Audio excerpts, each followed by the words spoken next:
Going to begin recording, and so I want to begin by welcoming everyone. This is the sixth, I think, lecture that we are now giving at here at the University of Management and Technology in collaboration with Punjab University and Islamia University in Bhawalpur. And part of the impetus behind our program is to develop collaboration between scholars in Pakistan and scholars in the United States. And so I currently am in two departments. I'm in the Department of Religious Studies, and I'm in the Department of Politics and International Relations at Florida International University. And I'm currently a Fulbright scholar here in Lahore. And so the idea behind these COIL sessions was to develop dialogue, like deep dialogue in terms of subject matter that is of mutual interest to scholars in both societies, and to ideally over time develop working relationships in terms of research and in terms of being able to introduce Pakistani scholars to Western academia, and to be able to also think about better understanding Pakistan from an indigenous sort of perspective, rather than purely from a securitization perspective. And Pakistan has a lot of remarkable history and beauty as well. That's part of it. So as part of that, the last couple of lectures have focused on politics and international relations. And today's lecture and the next four lectures are going to be focusing on religion. And so we're very honored today to have Professor Anjana Mishra, who is a visiting assistant teaching professor in the Department of Politics and International Relations. She received her doctorate from the University of Lucknow in India, and her research interests include Asian Indian diaspora and development studies. She teaches Introduction to International Relations of South Asia, Politics of Development and Underdevelopment. She has many different certifications, and she's currently working on an edited volume called Politics and Culture in the Developing World. She is a faculty advisor for Sigma Iota Rho Beta Rho Honor Society, and she has been the recipient of numerous faculty awards. She's also a member of the Miami-Dade County Asian Advisory Board representing District 8. And she was executive board member for the Miami Association of Indian Americans for Cultural Arts. She's and so we're very honored to have her with us. Oh, I also realized that you got the Miami Foundation Public Space Challenge. We also got that the years out for Brownsville. So without further ado, I'm going to turn it over to Professor Mishra, who will be giving the lecture on Hinduism. And then we will be following that with a discussant from the University of Management and Technology as well, Sayeda Masooma, who will be giving that.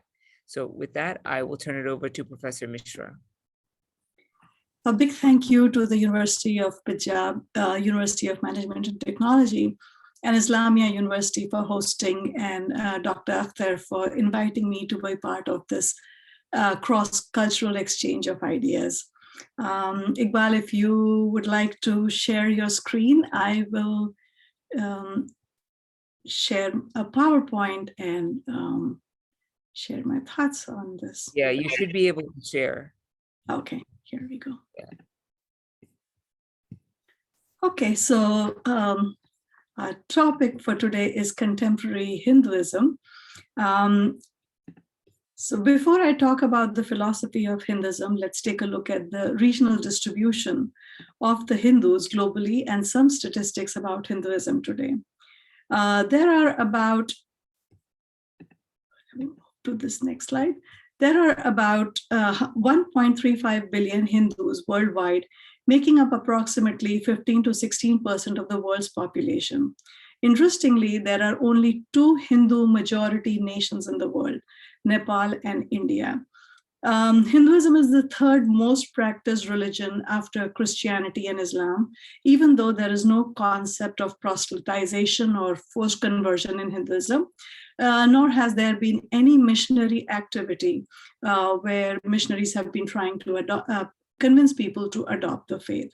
So it's a faith which is essentially on its own. It has spread and sustained over thousands of years. Let's talk about the origins of the word Hindu and Hinduism. The word Hindu was first mentioned by Megasthenes, the Greek ambassador to the court of the Indian king Chandragupta Maurya, in his writing Indica, which he wrote around 300 BC. He used the word Hindu to describe the lifestyle of the people living around the river Indus or Sindhu. And the interesting thing is that there is no reference to the word Hindu in any of the ancient Hindu religious texts like the Vedas, the Mahabharata, or the Ramayana. What is mentioned in these ancient texts is the word Sanatan Dharma, or which is loosely translated into perennial religion, something that has no beginning and that will never end. So we see the first reference to the word Hinduism, ism as in philosophy, in the year 1786. And I found that in the Merriam-Webster dictionary that they trace it back to 1786, and it was first used by the British to describe the socio-cultural practices followed by the people living in colonial India. So Hinduism, today what we refer to as Hinduism, was essentially the lifestyle of a group of people living in certain geographic area that is around the Indus Valley. And gradually, this group of people, if we go by the theory of Aryan migration, they first came to this area, the South Asian region, through this in the northeast area around the Indus Valley, and then gradually moved into the Indo-Gangetic plains. Over time, this lifestyle was referred to as a religion, even though it's not really an organized religion like other religions of the world. In fact, Hinduism is very unique insofar as there is no founder of this religion, there is no messenger of God, no well-defined traditional ecclesiastical order, no religious authority, no governing body, no one form of worship, no one religious text, although there are several religious texts. For the Vedas, to which we trace the Hindu philosophy today, there are 4 Vedas. The Rig Veda, which is supposed to be the oldest, then Yajur Veda, Athar Veda, and Sam Veda. There are the epics, the Mahabharata and Ramayana, and in the Mahabharata we have Gita, the celestial song as it is called, which again makes references to what we refer to as Hindu philosophy today. Asher and Talbot, writing in their book India Before Europe, wrote, although the religious beliefs and practices of Indians were never really systemized by a central institution or spiritual authority, there was some semblance of a unified religious culture at the elite level by 1000 CE. So Hinduism at best can be described as a collection of religious, philosophical, and cultural ideas and practices that go back thousands of years. Hindu philosophy is really a way of life. Its tenets are based on revelations heard by the saints or rishis during meditation and compiled in the Vedas, the oldest book known to mankind. The Rig Veda, which is the oldest of the 4 Vedas, dates back to 500 to 1000 BC. So let's talk a little bit about certain similarities between Hinduism and other religions. In Hinduism, God or divine, and the word that is used in Hinduism or in Sanskrit is Brahma, which is different from Brahman. A lot of times I find that students confuse between these 2 words. So the God or divine is the ultimate reality or the ultimate truth. The universe was created through the will of the divine. Just like in Christianity, the book of Genesis states that let there be light, and there was light. So it was God's will that created the universe. Similarly, in Hinduism, the universe was created by the will of the divine. The word Om in Hinduism represents the entire creation. There are different interpretations for what the word Om represents, but one interpretation is that that was the first sound when the world was created. And the word Om in Hinduism finds echo in Amin in Islam, Amen in Christianity, and Shalom in Judaism. So I'm going to talk about some of the questions that have come up that I have had from people or from students at the university. Quite often I get questions about the Trinity. Brahma, Vishnu, and Shiv, who also goes by another name is Mahesh, in Hinduism believes that there is one God, and that God is formless. It has no attributes. It's not tall, thin, dark, whatever, and it is all pervading. But at the same time, the Vedas state, this is a Sanskrit term, Eko ham bahusayami. I am one and I became many. In other words, there is only one divine, and that one divine, out of its own will, manifested itself in many ways. So the Trinity, that is Brahma, Vishnu, Mahesh, or Shiva, is really a manifestation of that one divine, with Brahma being the creator, Vishnu the sustainer, and Mahesh the destroyer. So this concept corresponds to the concept of Father, Son, and the Holy Ghost in Christianity. So let's talk about, this is another question that comes up very often, is Hinduism polytheistic or monotheistic? And as you can see, there are this pantheon of gods that Hindus typically worship. So, so the question, like I said, that comes up is, do Hindu worship, one God, or are there many gods? Is Hinduism polytheistic or monotheistic? So most monotheistic religions in the world, like Islam and Christianity, conceive of one God that is omnipotent, omnipresent, and omniscient. Hinduism, however, is neither polytheistic nor monotheistic, but it falls in the category of monism, as different from dualism and monism, which holds that the whole entirety of reality is reducible to one substance, which is the divine. Vedas, which are the source of Hindu philosophy, not only state that there is one God, but they also state that there is only God and nothing else in the world. It declares that man is not just the servant of God or messenger of God or son of God, but that man is God. In Sanskrit, the term that is mentioned in Yajurveda is Aham Brahmasmi. I am the divine, which is loosely also translated in I am the Brahm, or I am God. Hindus believe that the Ansh, or a portion of the divine, is present in the human body, typically as in the human soul. So those are some of the beliefs that are intrinsic to Hinduism. Like I said, the Ansh, or the portion of the divine, is present in the soul, and it is the soul that determines the karma, or the action, that the Hindu body undertakes. And if these karma or the actions are in compliance with dharma or righteousness, then the soul moves closer to moksha, or liberation from the process of birth and rebirth. So when the human body dies, the soul migrates into a new body and continues the journey till it attains moksha or nirvana, or release from the cycle of birth, rebirth, and then merges with the divine. So the law of karma is at the core of Hinduism. It is the law of cause and effect, and is as immutable or unchanging as the law of gravity, or for that matter, any law in physics. The law of karma believes that every action is the effect of some previous action and is the cause of some future action. So even thoughts that are karmas or karmas, as the word is used in the West, generate more karma as consequences.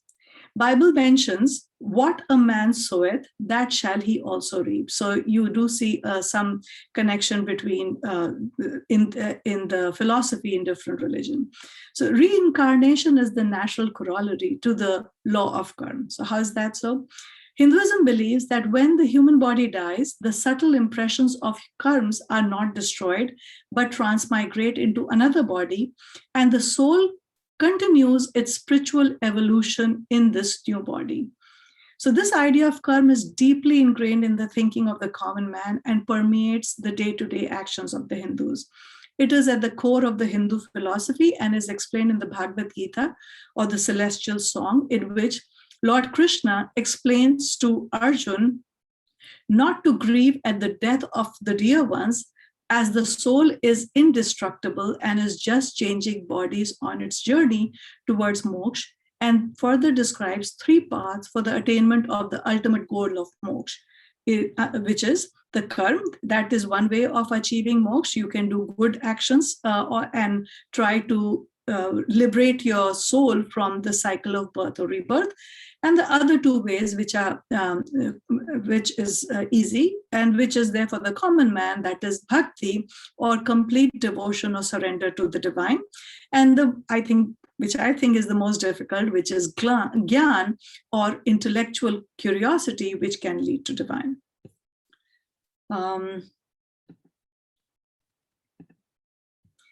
Let's talk about, talking about Hindu philosophy, I would like to talk about another aspect of Hindu philosophy that most people are very familiar with, which is yoga. Yoga, as we call it in Hindu philosophy, but yoga as the world knows it now. And yoga today is associated, for the common man, it's actually a form of exercise. But in reality, in Hindu philosophy, yoga is actually a part of the 6 systems of Hindu philosophy. The others are Nyaya, Visheshika, Sankhya, Purva-Mimamsa, and Uttar-Mimamsa. Yoga, in turn, is actually an 8-fold path, which comprises, besides asana, which you can see in this picture, in this here, these are the different asanas or poses that are part of yoga. Yoga. It also includes pranayam, the breathing exercises. Those are the 2 things that most people are most familiar with. But besides that, it also includes yam, or moral conduct, niyam, or discipline, pratyahar, or withdrawal of the senses, dharana, or concentration, dhyan, or meditation, and samadhi, which is the ultimate salvation. This idea of yoga, if you look at it closely, it gives you all the details in this one picture here, infograph rather. Oops, sorry. So the yoga is what I just referred to is mentioned in the Yoga Sutra, which was compiled by Patanjali, by a seer or saint or rishi, as we call them, Patanjali, and it's referred to as Patanjali's Yoga Sutra. So if you follow it is believed that if you follow the 8-fold path of Patanjali's yoga, and since it will eventually lead to the final samadhi or salvation. So final samadhi is experienced by the awakening of the Kundalini. Now, what exactly is Kundalini? Because this is another term that a lot of Westerners, people in the West, are familiar with, but they have some understanding of this. Kundalini is the cosmic power manifested in the human body. In the human body, Shiva resides in the crown of the head. So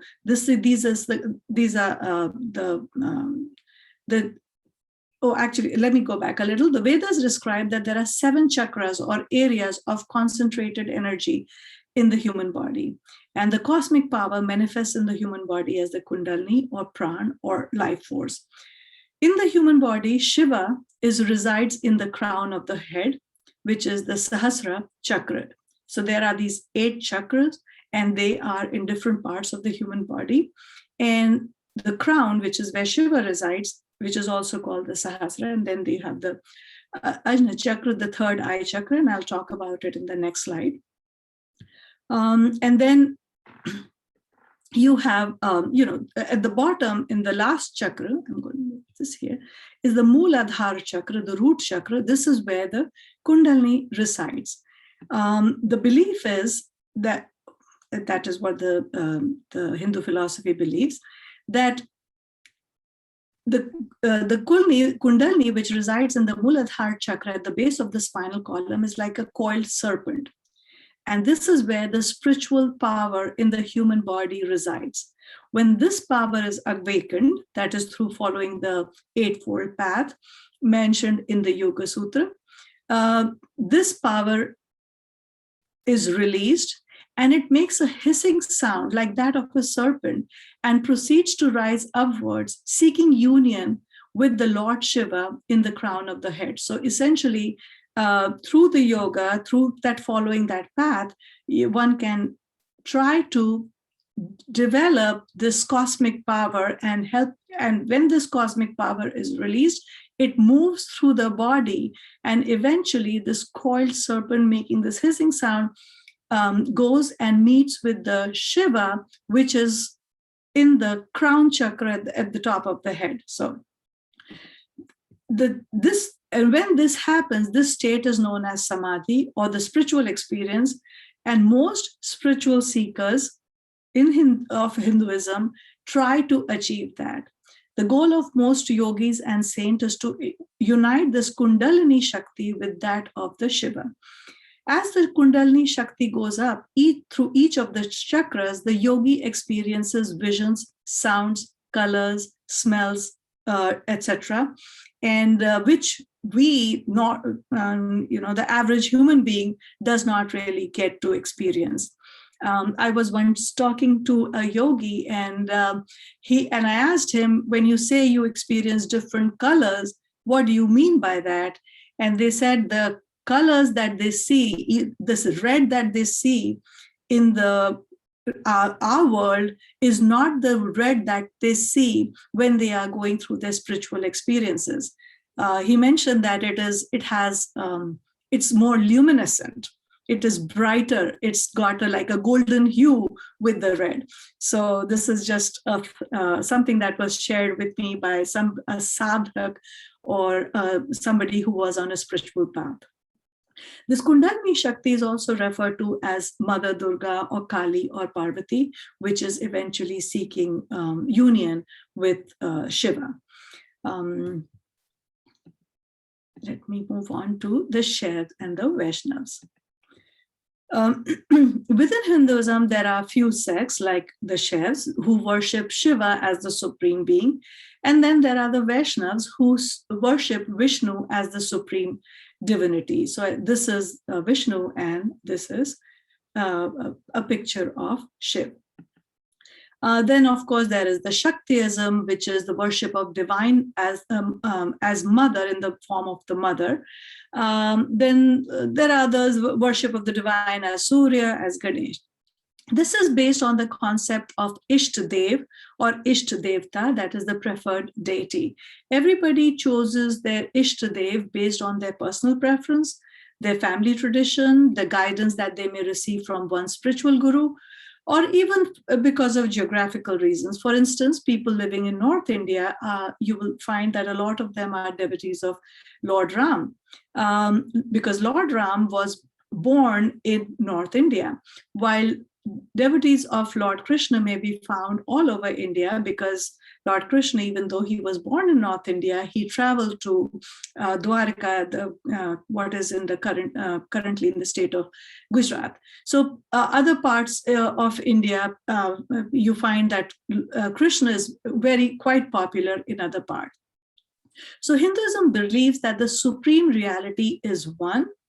However, its manifestations are infinite. So on a practical level, for the purpose of meditation, it's a good idea to focus on a single form of a deity. There is no conflict in this kind of worship because all deities are contained in that one supreme reality. In fact, in the scriptures like the Vishnu Puran, Vishnu is extolled as the supreme divinity, and Shiv is shown as worshipping Vishnu, or Ram. At the same time, in the Shiv Puran, Vishnu will be shown as worshipping Shiv as the Supreme Lord. So essentially, they have what we call in modern day a non-compete clause. All of them are worshipped by each other and by their followers. Let me move on to the next slide and talk about something that my students ask me very often, the Bindi. So Hindu men and women put a mark on the forehead known as the tilak in the case of men, or bindi for women. The word bindi comes from the Sanskrit word bindu, which means a dot or a point. There are a lot of different interpretations that are ascribed to it. However, the one generally accepted is that the Vedas describe, as I mentioned in the one of the previous slide, the Vedas describe 7 areas of concentrated energy in the human body, or the chakra. The forehead, where the bindi or the tilak is placed, is the seat of the Ajna chakra, which has the third eye. The third eye is also in biology, if you read about it, it is the center of the pineal gland. This area is said to be the center of thought, intuition, sixth sense, or the center of higher spiritual energies. So the idea behind marking that area of the forehead is to invoke the spiritual energies which are hidden inside that area. Let me briefly talk about the caste system. Another question that I am asked by my students. I think I would say this is one of the most common questions that come up, which is around early Vedic period, which is around 1000 to 1500 BCE.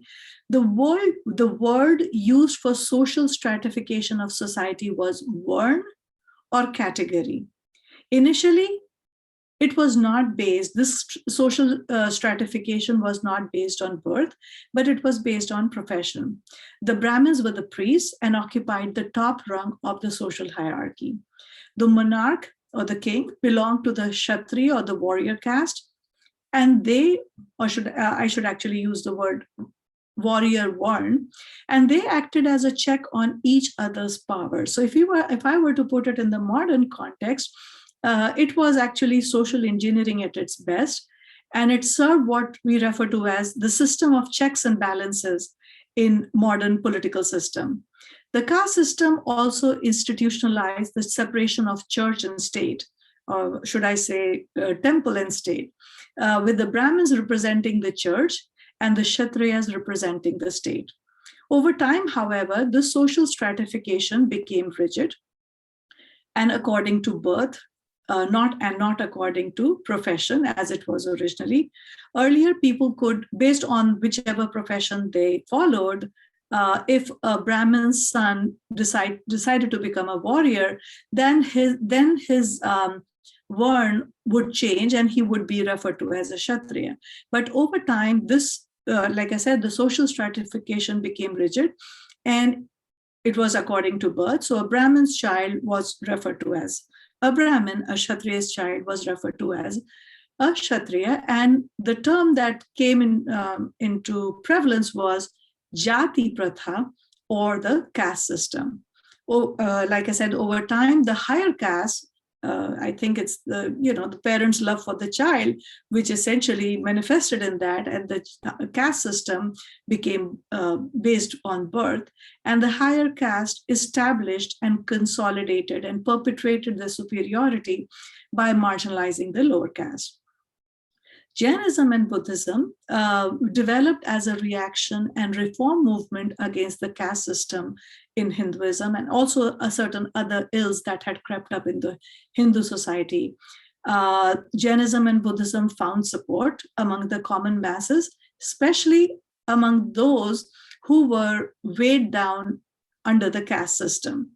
And a lot of people adopted the Jain faith or the Buddhist faith as in protest against the caste system. This eventually led to the counter-reform movement in Hinduism, but that is a discussion for another day altogether.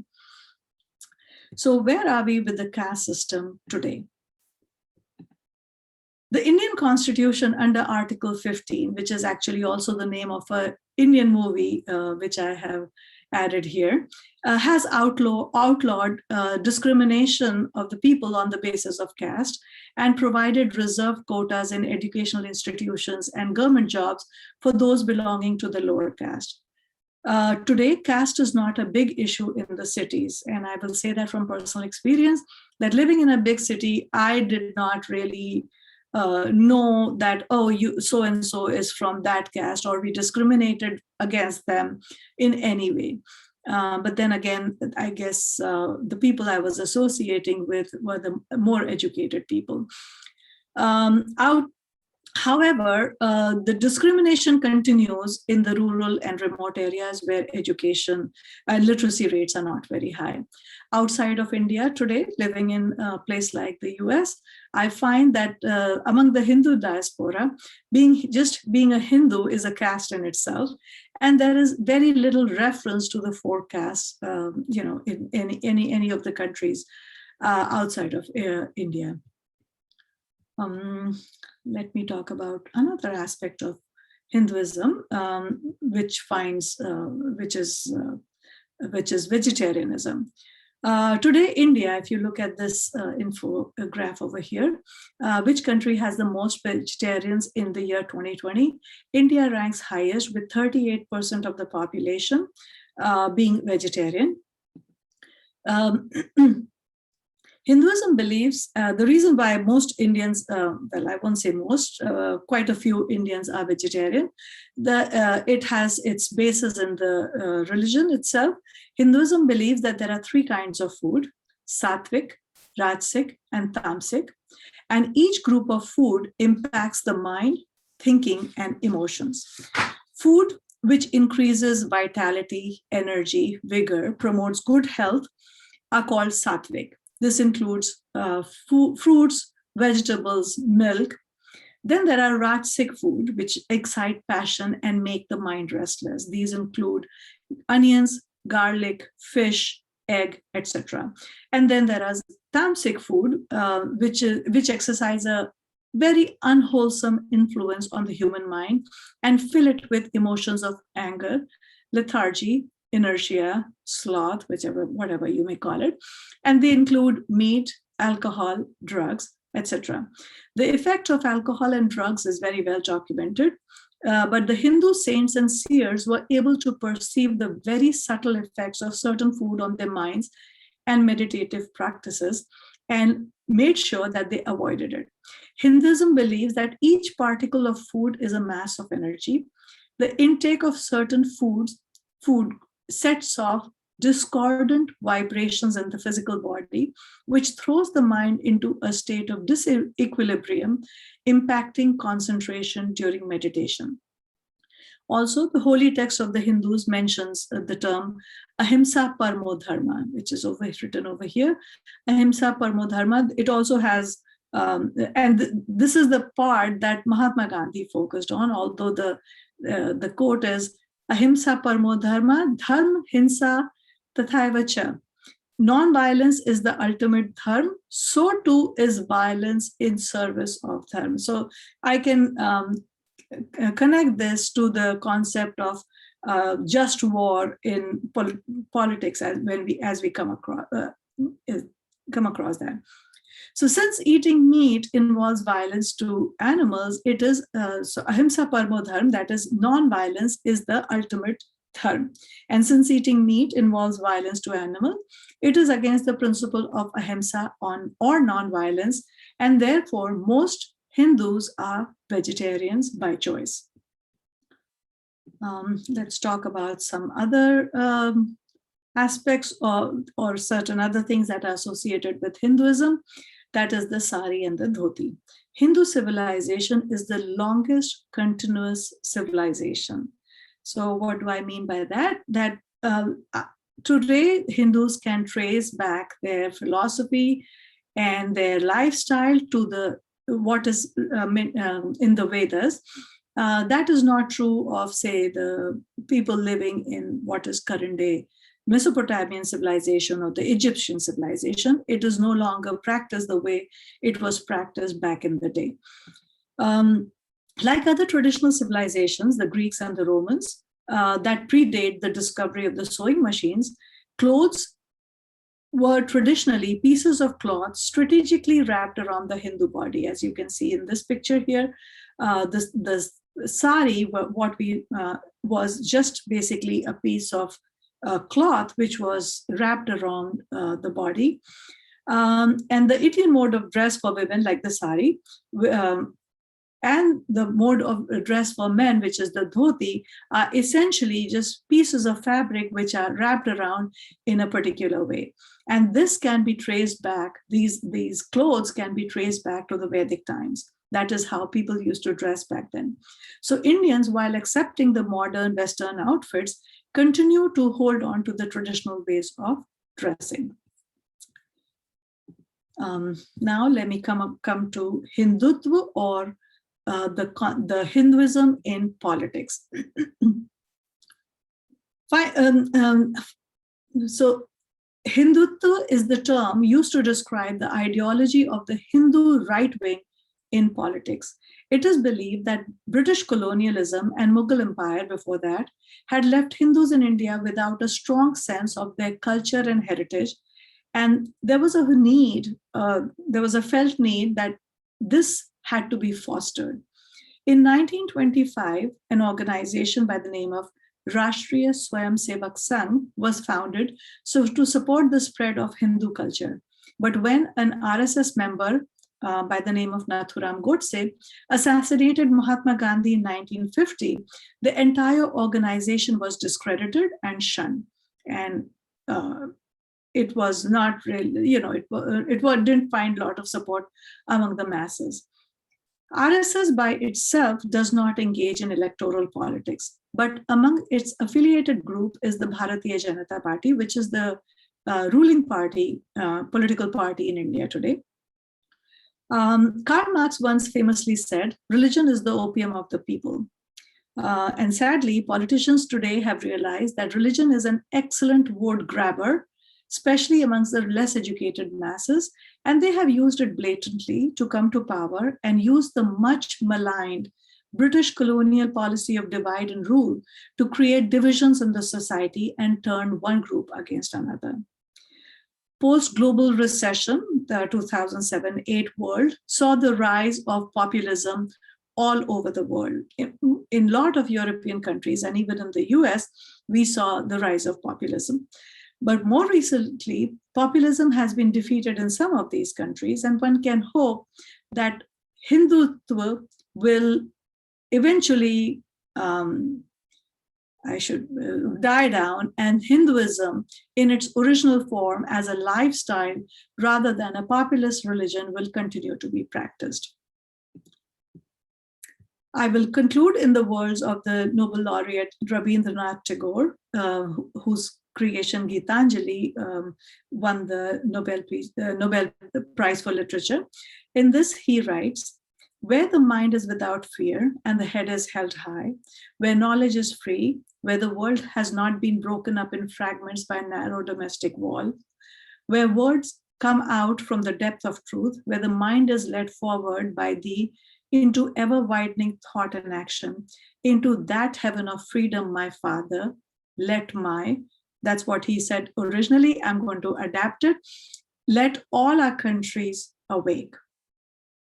And with that, I come to the end of this presentation. Namaste. Thank you so much, Professor Mishra. That was wonderful. Excellent presentation, very comprehensive. And I'm sure our audience members have a lot of questions.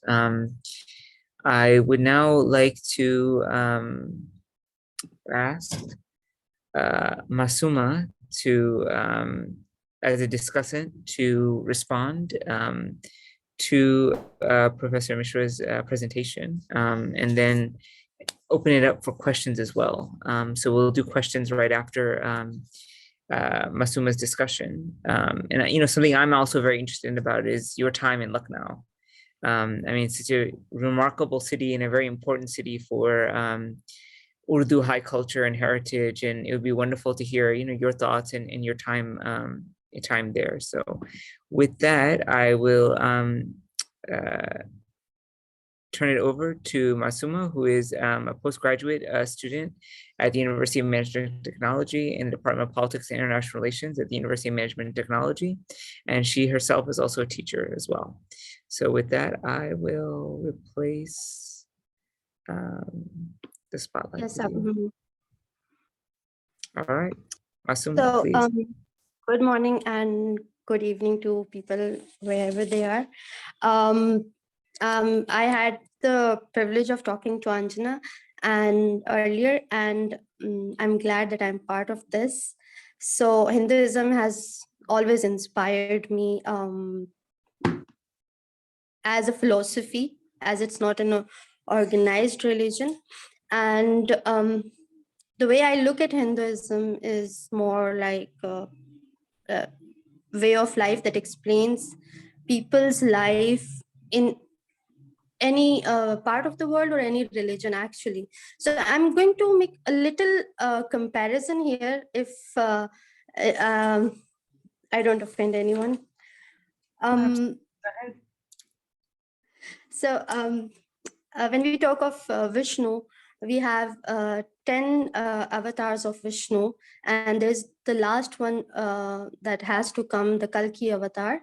And when I compare it to Islam, we have the coming of Mahdi, the awaited one, and then Christians have been waiting for Jesus, and that would be the end of the world when they'll come and put things in order.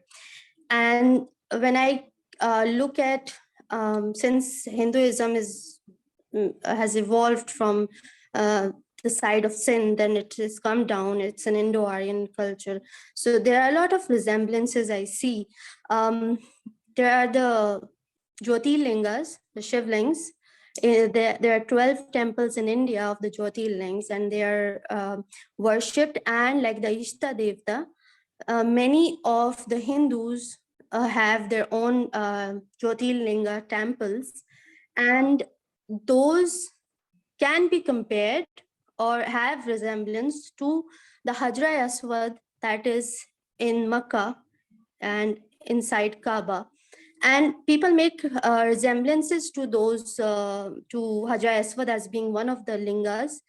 It's a black stone that has immense energy and that has roots inside the earth. And that has the same story somewhere in the Arabs and in India. About the chakras, when we talk about the chakras in Hinduism, like from when we start from the Mooladhara chakra, which is the base chakra, and the Kundalini is the energy, like Anjana mentioned, it rises to your pineal gland, that is the crown chakra, and that is when we say the soul is realized or has reached its enlightenment, that's when the third eye chakra opens up. So when I look at it and the comparative studies I have done, I look at it in how we pray and how in Sunnis, they place their hand on their below their chest when they're praying. It's focusing on the chakras, and we focus on placing our forehead on the ground, and we have this resemblance of I think there is a yogic culture where they don't, in the in the Kali Yuga, they don't place their foot on earth, referring it to the earth has become more negative in the Kali Yuga. So we pray with a praying mat. We put our heads down. We focus on the pineal gland, even in Islam. As for the caste system, this is we see Muslims in Asia divided in caste more than Muslims in the Arabs. They are more referred to as Arabs or Persians and by their races rather than their caste. But Muslims in India, Pakistan look more into who is Sayyid, which becomes equivalent to a Brahmin. And the others are just the others. There's no dissect of, there's just two castes. Either you're Sayyid and then you're not non-Sayyid. As for food, like Anjana mentioned the sattvic, rajasic, and tamasic foods, which have an effect on how we perform. So Islam has this that you cannot consume onions and garlics when you are meditating. And there are hadiths on this. And then you have to consume meat once in 40 days.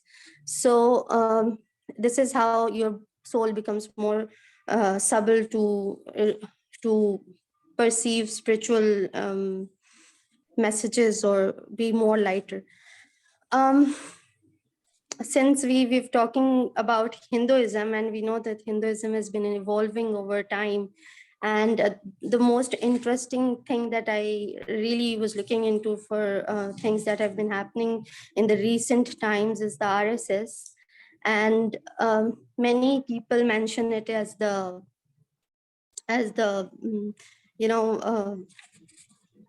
threat, as a Hindu threat in India.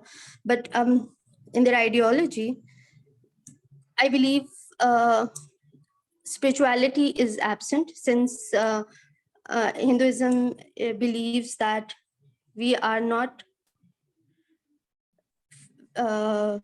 bodies, we are souls. So like Krishna says in Gita to Arjun that you should go and not look at who is in front of you, and you should go and uphold the truth rather than looking into who's your relative or who's not.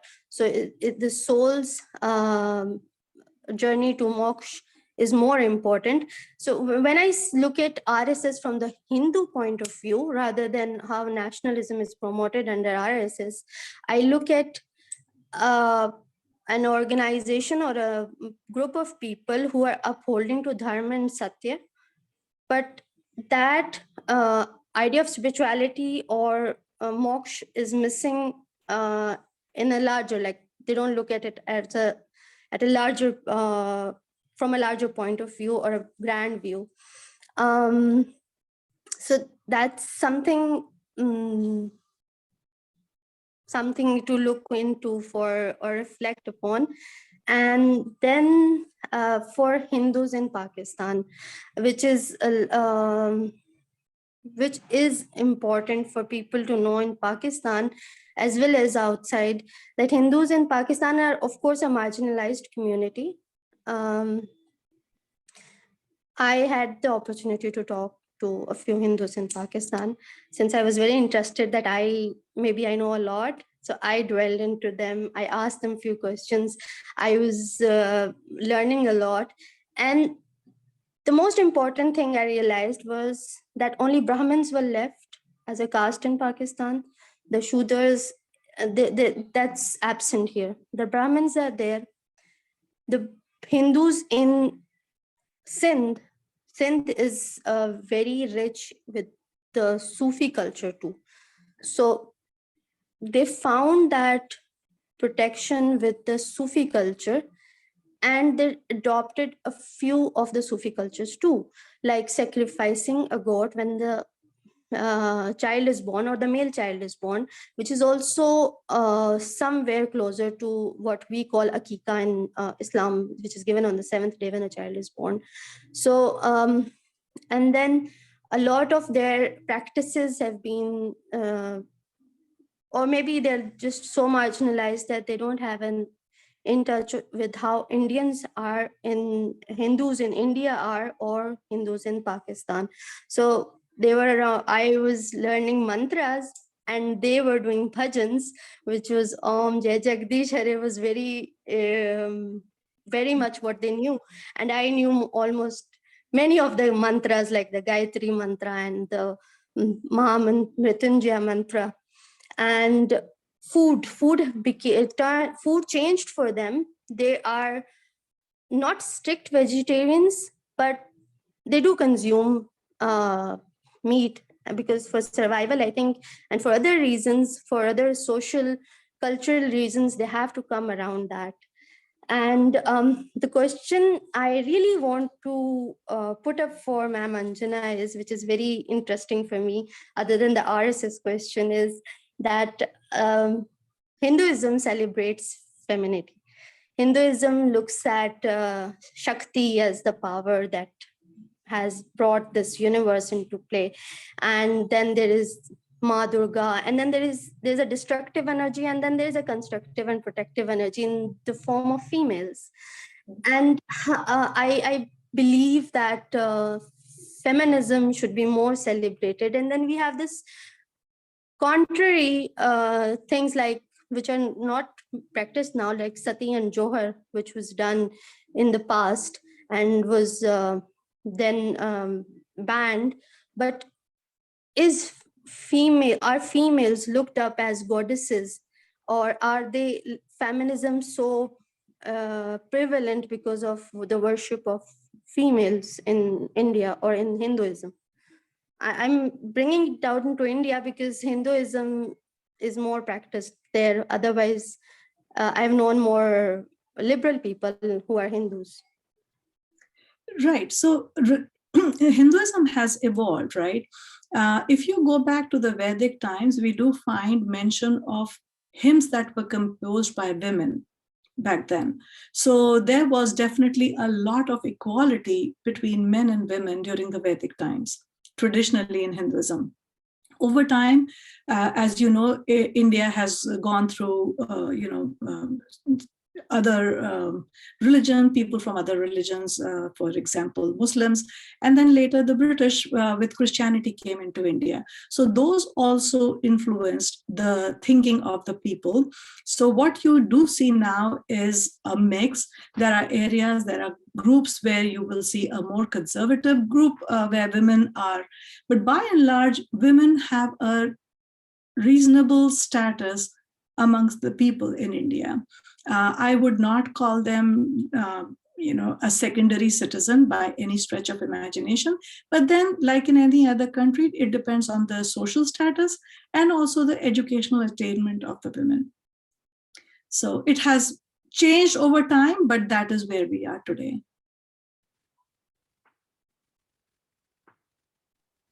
All right. Go ahead. Yeah, sure. I really want to ask you about, since you're a professor of IR, how do you see RSS as being on the path of Hinduism when Hinduism believes in moksha and through their dharma? How do you see RSS? Like I said, RSS is a political ideology. It's a right-wing ideology, and the government, I should say political party is using it to maintain power, and it is finding ready support, especially amongst the not so educated masses.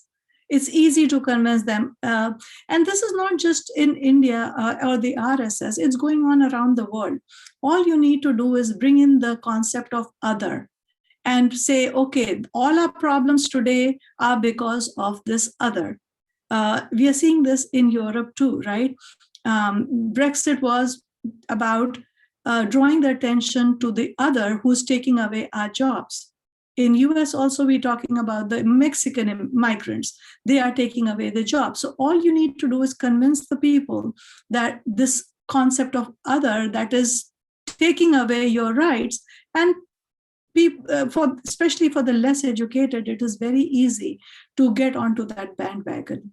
So RSS is, yes, it's about, originally it started off about spreading Hindu religion, about making sure that Hinduism is not shortchanged in any way, because that was one of the threats. They said Hindu dharma is in jeopardy, and we need to make sure that it is protected.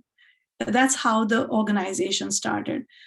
over time, as happens with all movements, it gets hijacked and it takes on its own form. And that's what has happened. But like I said in my last, almost my last slide, is that we can hope that saner thinking prevails and religion can be separated from politics, which is what is the essence of secular India.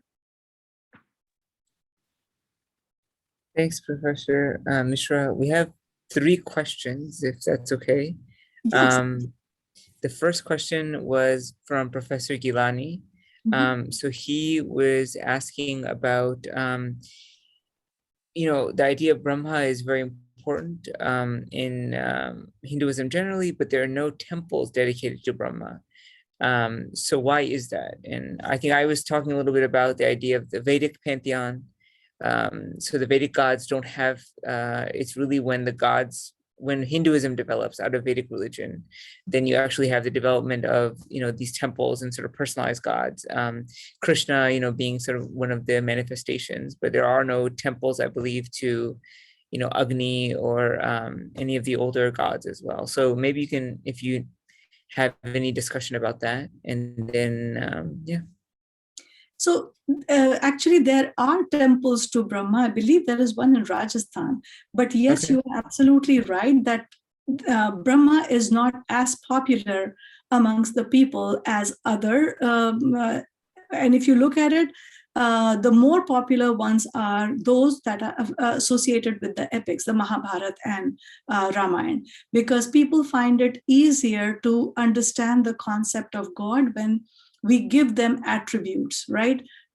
Krishna has a darker skin. Krishna is pretty. He has these cowherds, and everything in Hinduism, if you look into it, everything has a certain amount of symbolism. So the popularity of certain gods over the other has to do with how people accepted them or followed them or learned about them and being able to relate to them. For the common man, it is a lot easier when you think about Lord Ram, that he's a householder, he's living in a family, he has children. So it's easier for the common man to relate to that. And therefore, those gods in Indian mythology are more revered and more popular, and therefore more temples are built for them.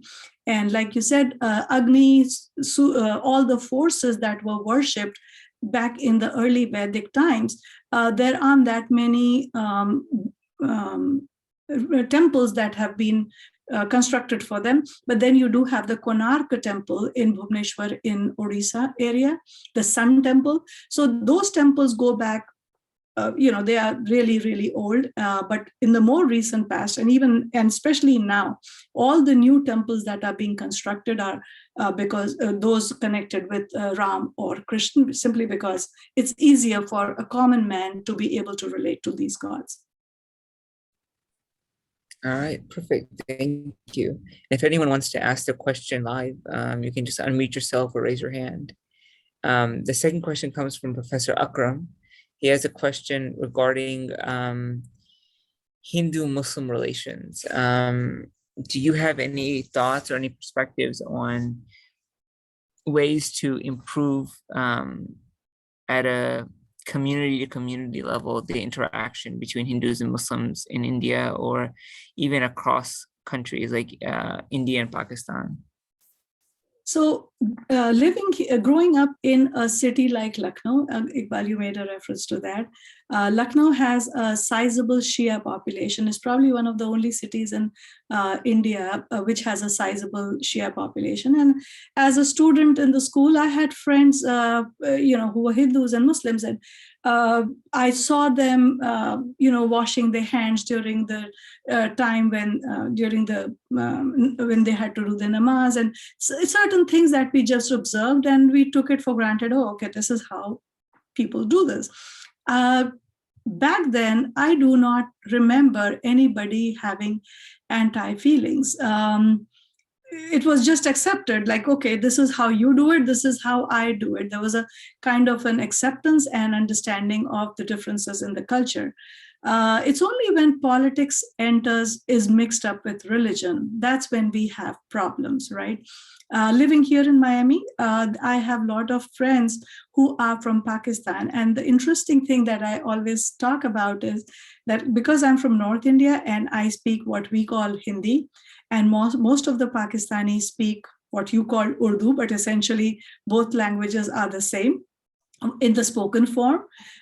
People from North India find it very easy to talk to people from Pakistan. However, they do not share the same language people from South India. People from South India speak a whole different language. So to respond to your question as how can we develop an environment of peaceful existence, I think what is really important is to separate religion from politics, although that's easier said than done. When I was in school, we used to have a class called the moral science class. I went to a convent school, by the way, and the first class of the day was a moral science class. Initially, I learned about Christianity in that class, but also I remember there was a big emphasis on just morality. Not religion, really, just talking about what is right and what is wrong.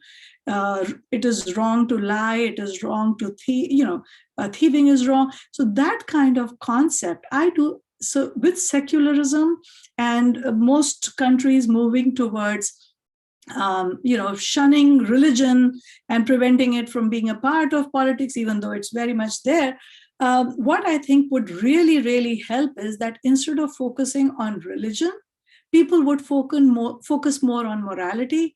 And that I personally feel would really, really help the world a whole lot more than focusing on religion. Because essentially all religions speak the same thing. I do not know of any religion that says that, okay, it's good to go and kill a whole bunch of people, or, it's good to lie continuously. So all religions have one basic thing at the root of it, and that is morality. And if there was more focus on morality rather than religion, I think we would all benefit from that. Perfect. We have one more question, and then I will turn it also over to Masooma to conclude. Nakia has a question.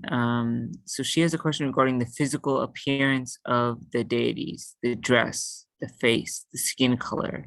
Why are they the way that they are? And are there any illustrations in the foundational text? So what can you tell us about the appearance of the deities? So the deities are presented in the form which the saints visualize them. So during their meditation, during their, they would go into these deep contemplative phases, and they would see a vision in front of their eyes. And a lot of times the painters would follow that and paint that. So that is one way of understanding why Ram is shown the way he is, or Krishna is shown the way he is, or for that matter, the Sita or any of the gods and goddesses, Lakshmi. And this is how they appeared to the sages and the seers during their meditative practices. Other thing is also how artists saw them. So a lot of times, it is what the thinkers and the seers saw it, and also how it also has to do with artists' interpretation of what was described to them. So those two go in together to make our gods and goddesses look the way they look, as we said. But then, as you may have noticed, there is no one uniform expressions. For example, Ganesh, who is today probably the most popular god, really, because it's connected with good luck, right? So that Ganesh is represented in such artistic, creative ways. So if you do a Google search for Ganesh artistic, there are thousands upon thousands of pictures that pop up that show Ganesh in linear as just line drawings. So it's a very open way how an artist depicts God, or how they have appeared to thinkers meditate during the meditation, and therefore, so that's how it came about. Wonderful. So, please, Nakia, yeah, go ahead.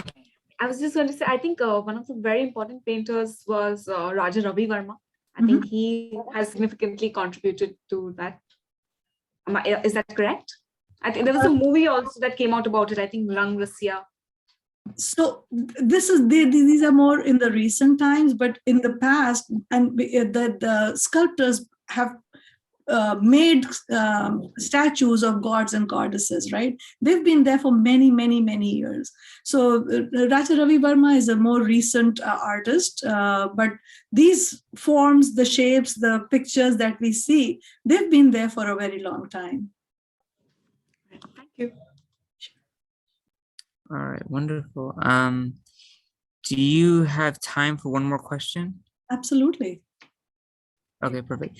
One more question by Sayyid Muhammad Naqvi. So he has a question about the idea of the separation of religion and politics. So this was done very meticulously by the founding members of India, but recently there's been much more of a blurring.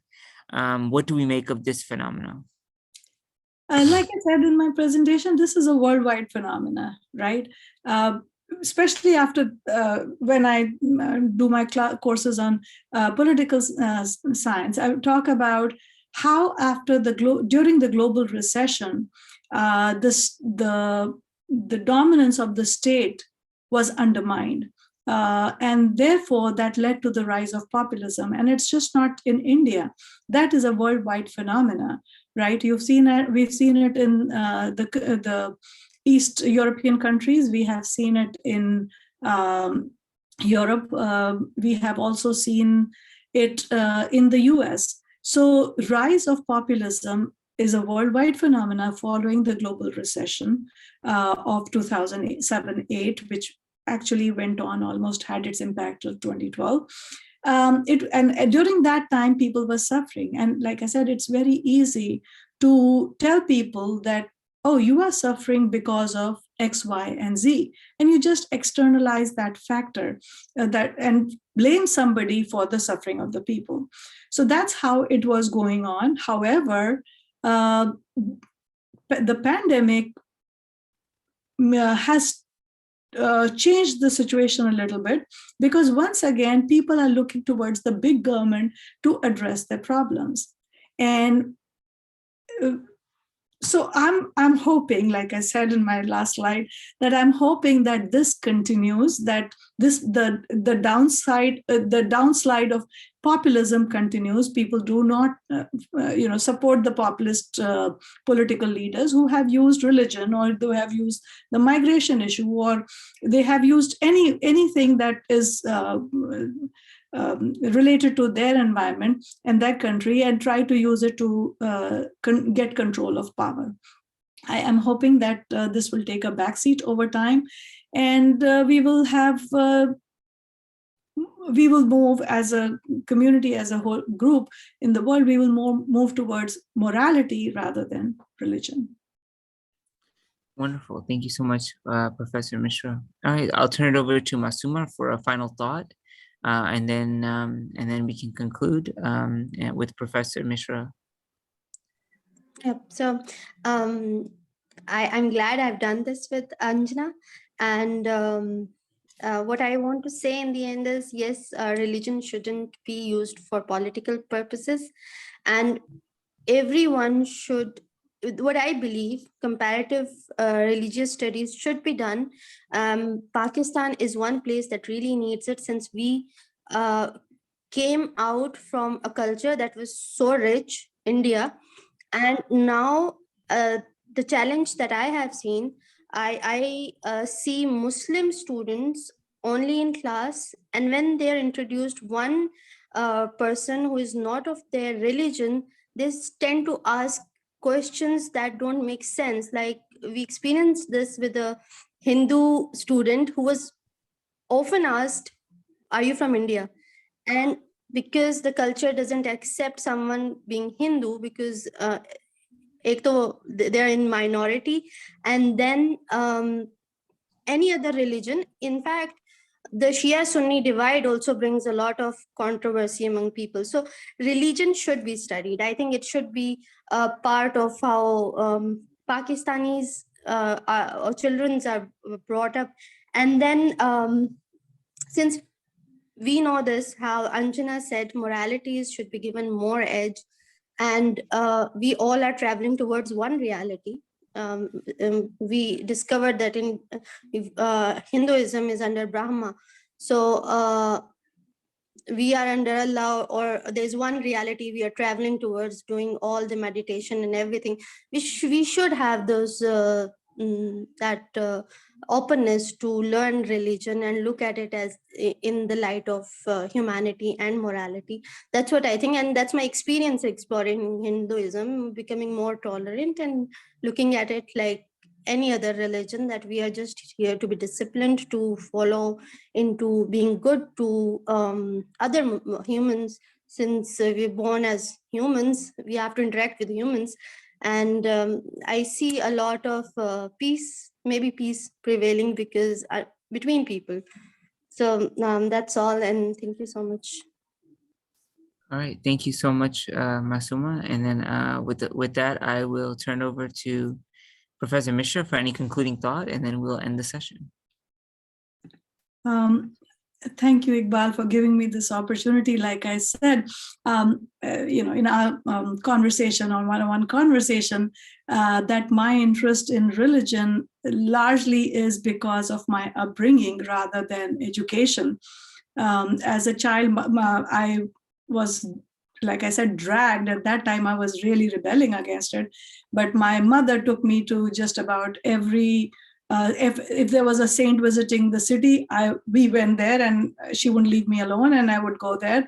And over time, I have learned a lot just from, as people did back in the day during the Vedic time, the two forms through which education was imparted was through Shruti and Smriti. Shruti is just remembering what you have said, and Shruti is what you hear, what you hear from your elders, and Smriti is that you remember it and you pass it down to the future generations. So before they were compiled, this a lot of knowledge was conveyed through these two ways, and that is how I understand my knowledge.